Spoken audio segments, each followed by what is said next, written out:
All right, so let's talk a little bit about this whole Iran situation. Now, if you're a believer, if you're a Christian, you have to have some sort of opinion or you have to form a perspective because if you are living and moving into the end times, you have to be able to understand and discern what it is that you are digesting. We are living in an age where there's so much going on. And if you are walking around and you don't have some kind of opinion and people are asking you, hey, what do you think of this? What do you think of that? And you're just sitting there, you say you're a believer and you don't have a solid foundation in Him, and then to be able to discern and understand what's going on, then you're going to be tossed and turned into the wind, separating wheat from the chaff. And a lot of that involves information. So I want to talk today a little bit about several levels of discerning what's going on. And so if you've been following me for a while, you know that to each their own, people are being formed their perception of reality, as I call it. And a lot of it happens at surface level, at face value.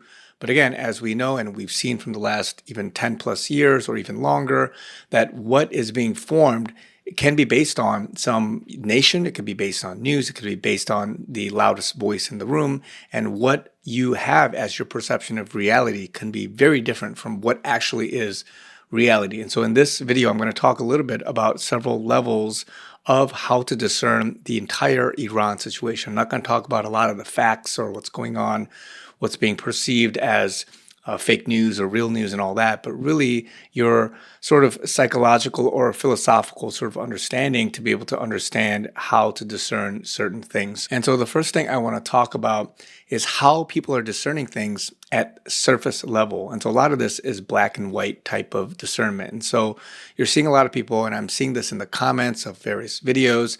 I'm seeing it among even news outlets, reporters, people that are taking what is face value assumptions about certain ideological differences, including religious, differences. For example, Islam, Muslim versus Western, Christian, even including Christian religion, and many other things, as well as other things that are very, hot topic and very easy to discern. For example, oil, the global shipping routes, the Strait of Hormuz. A lot of people are talking about that. The other things are like the nuclear, the uranium enrichment and being against that, for that.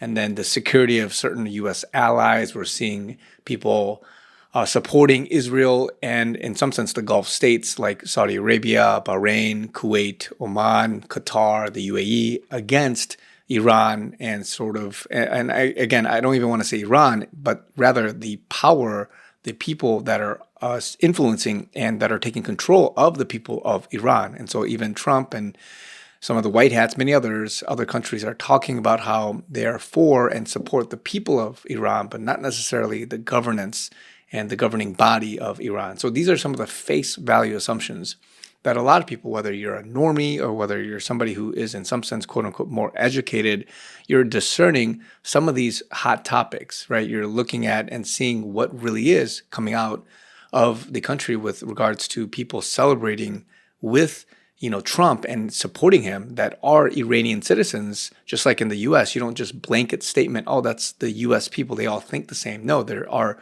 liberals, there are conservatives, there are people from the Republican Party, people from the Democratic Party, and many other things. And so the idea that you are homogenizing a certain nation, for example, the people of Iran, and not knowing some of the ideological, the cultural differences and all that, these are things that people are trying to understand at face value. And this is where we are going to go into some of the common elementary level misconceptions. And by that, I mean that people that are sorting through and understanding the Iran situation, you're getting people that are either for Trump or against Trump, for, the U.S. or against the U.S. And you have this sort of narrow thinking in understanding that, okay, if Trump is doing something, then automatically I'm going to take the other side. I'm going to support Iran, not realizing that there are certain things, if you look up the dictator type schemes and the persecution of Christians and others, of women, many other things, you're going to see conflicting ideologies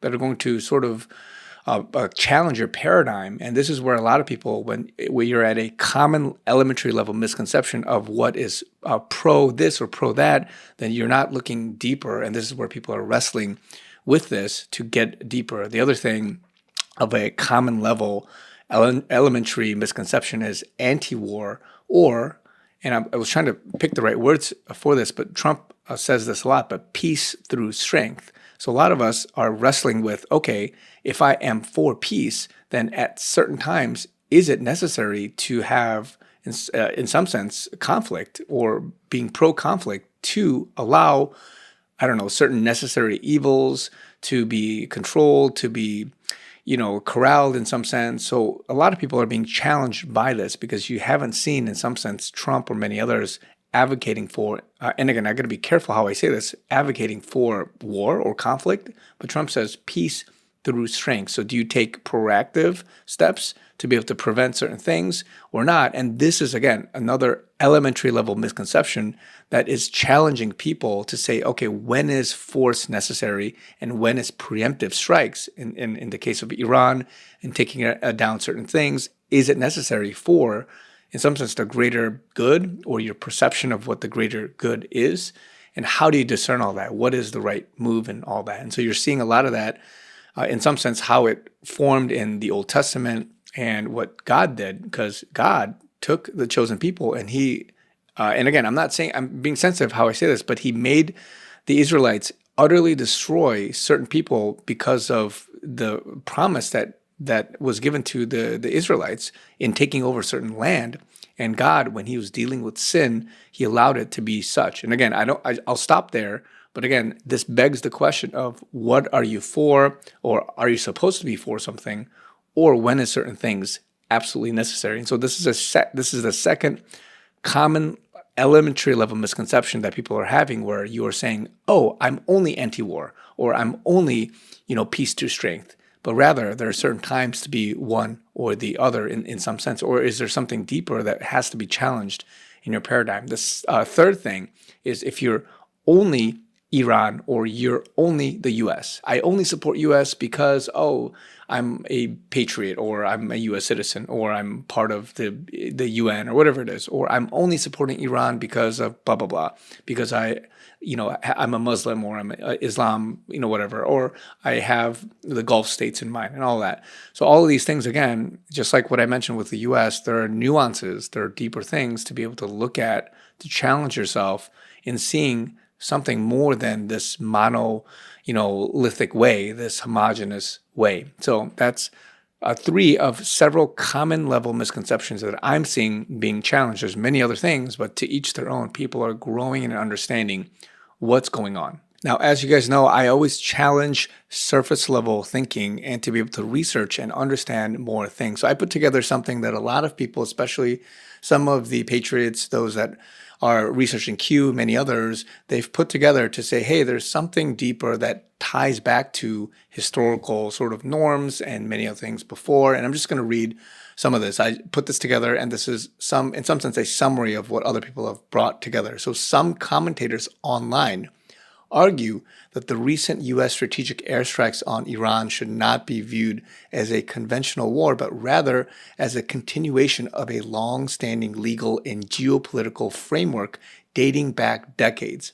A central point cited is Executive Order 12170, signed by President Jimmy Carter on November 14, 1979, following the Iranian hostage crisis. This order declared a national emergency with respect to Iran, allowing the U.S. government to freeze Iranian assets and exercise expanded powers. Supporters of the airstrike narrative note that the national emergency has been renewed annually by every U.S. president since, meaning the legal state of emergency technically remains in effect. Proponents also framed the conflict in the context of Iran's long-standing hostility toward the United States and Israel.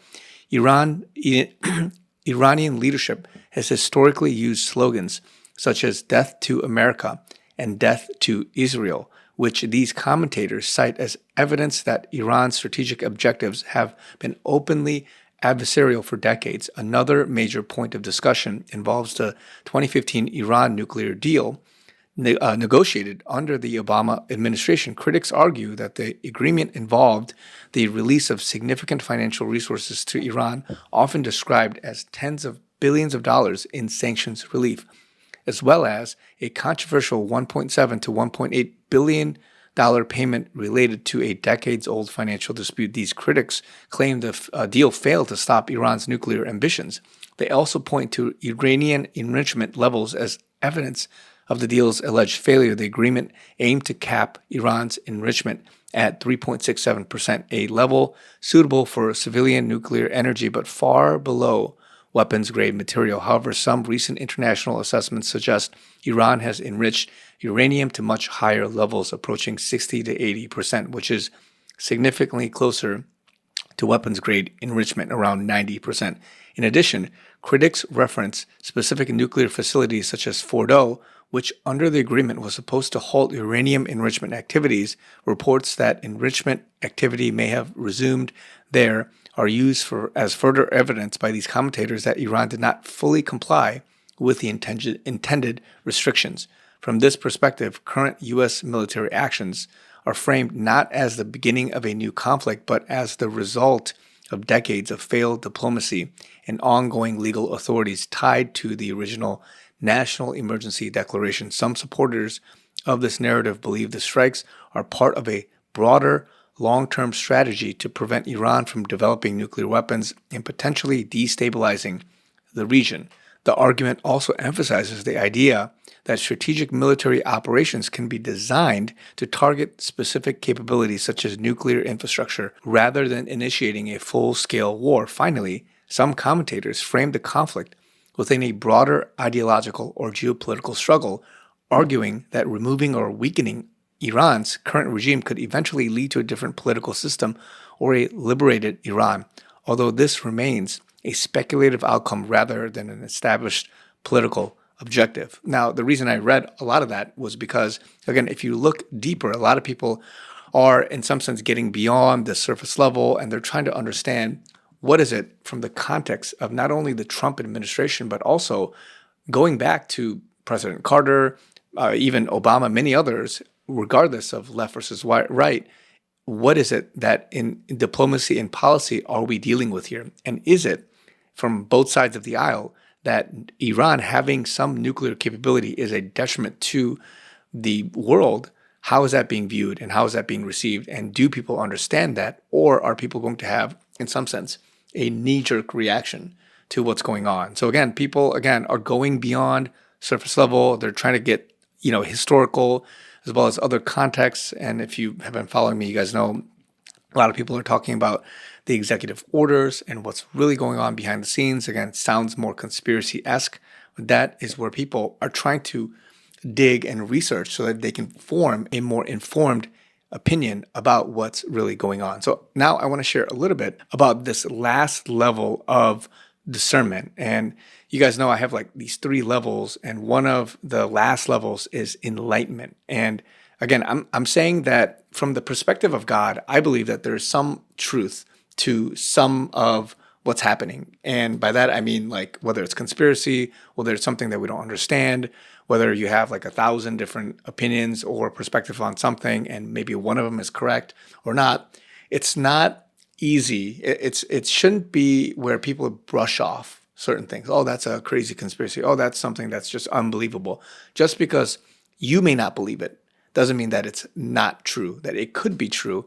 But to be able to get into this 3rd level of enlightenment, a lot of that requires faith. A lot of that requires prayer, discernment through the Holy Spirit, a lot of research, and then to be able to carefully discern other sort of things going on, right? So tangential news or information. And so I say that because, again, I want to be careful in saying that I'm not for these things. I'm not saying that this is true. This is the absolute, like God showed me this is what it is. I'm not saying that. I'm saying that there is a level you can get to, and you could believe it. You could not believe it. I believe that we can coexist and we can be able to really understand that, you have your perspective, I have my opinion and all that, but that this level, something could be true. And don't sit there and brush it off like it's, oh, that's just some conspiracy, crazy talk, right?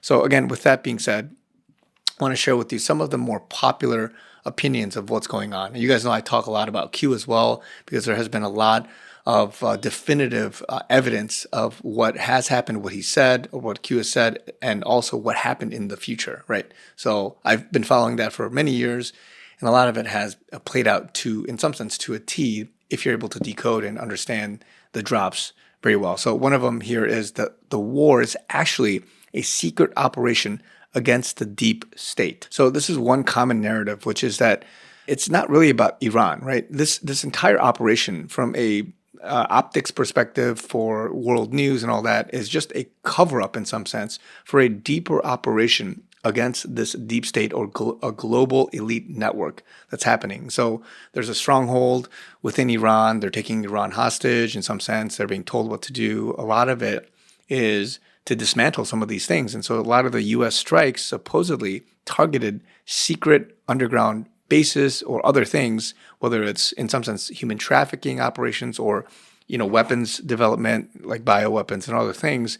But the point here is that whatever is happening at face value is in some sense a cover up or some narrative for something deeper that's going on. Because if you're just telling the world what's really happening, step by step, then it's going to disrupt in some sense this deeper operation that's happening behind the scenes. So that's number one. Number two is that Iran is secretly part of the alliance. So that sounds crazy, but Iran's government is secretly cooperating with Trump or the U.S. military and this whole war is staged or controlled. So it's controlled demolition. And so that's, again, sounds crazy as well, but the public attacks are meant to expose corrupt leaders. So it's allowing people to come out of the woodwork and say, oh, you know what? Yeah, I support this. I don't support this. And you're catching double agents. You're catching the sleeper agents or whoever it is. In Iran, their secret factions, all of that is helping to remove the global elites. But a lot of this has to be in some sense staged. And then as part of this, it's saying, oh, is some of the leaders, are they actually dead or not? And again, I've said this before, but when you're questioning news, one thing you should do is say, is it actually true or not? Like when they say that this leader is dead, the president or whoever is dead, are they really dead? Or is it part of something else? Is it staged? Is it controlled? Is it part of a bigger operation? So that's the second one. The third one is that this war triggers the storm. So remember, Q has talked about a lot that this storm is coming. It's a calm before the storm, and that the storm is here. And once we go through that, there's major things that will happen. So in this storyline, or this I guess take, a major crisis or war triggers mass arrests of elites. Military tribunals occur worldwide, as well as other political resets that are going to happen. So again, this is a very common theme here. Number four, Iranian nuclear sites hide secret technologies or contain some underground facilities that house certain things. Again, I don't want to say here alien tech, but it's like fallen angels and that kind of stuff, and demonic stuff. But secret weapons, human trafficking, and a lot of the ceremonies, the satanic rituals, all that have been exposed. So a lot of that is to hide that or to expose it or attack it. The other thing here is war is staged to allow the global financial collapse. And part of the financial collapse is to allow some of the new systems to come into play. And I won't go too much into detail, but it could be some, gold back. It could be some other currency, digital currency, all that stuff. So, and some of the other ones here, the war exposing global child trafficking networks, and then also Iran conflict is actually a proxy war against China or the globalists. So again, you're seeing some of the oil hampering a lot of it. And again, I'm here in Korea, so the East Asia, a lot of that is being impacted with gas prices and just kind of hampering the power dynamics here. So a lot of that, again, part of some of what's going on. So the other one here is, and this is for the anti-Trumps, I guess, the war is a distraction from domestic scandals. So again, a lot of the Epstein files, if you ever see videos, people like comment like, hey, like show us the Epstein files, like you're in it and all that stuff.